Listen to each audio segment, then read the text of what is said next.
Okay, we're in exercise set 61, and this is these are nonlinear system equations where we're trying to find points of intersection. So in number one, I'm looking at it, and certainly they can be tricky, but for the most part, this one looks like it's pretty straightforward.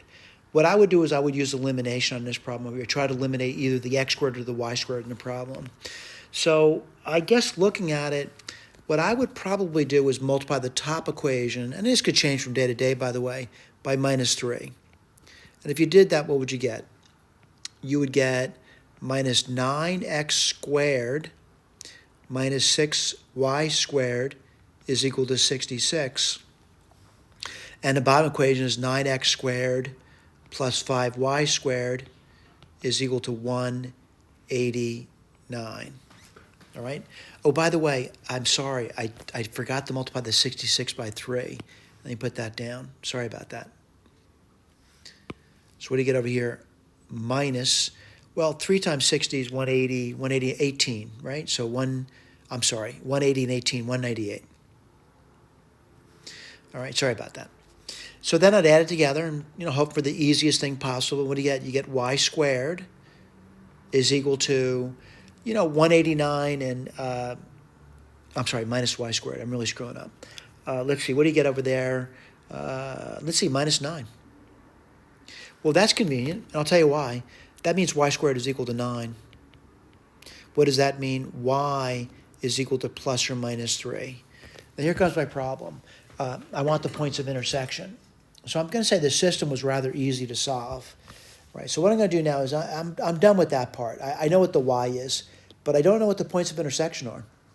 And the way to do that is one step at a time. So I'm going to use, y is 3. And these are points. It's going to be a point. It's going to be x comma y. So let's try the 3 first. All right? So then the question is, where do you want to plug it in?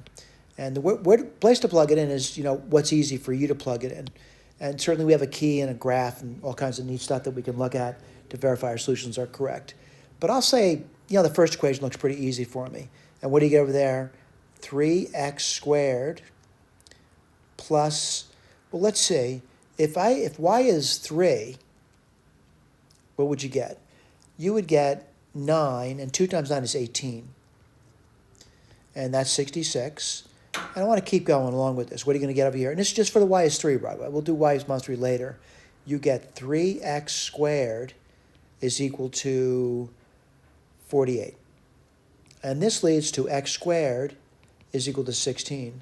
So x could be 4, or it could be minus 4. So I got 2 points of intersection for the number when y is 3. I'm done with that. And by the way, someone says, well, gee, are you going to do the other one too? Yeah, I'm going to do the other one. What's the other one going to be? Remember, y is plus or minus 3. And again, I'm going to pick the first equation. And you're going to say this is deja vu all over again. It really is. What are you going to get here? 18, 66, 3x squared equals 48, or x equals, give me 1 second. X squared equals 16, x is plus or minus 4.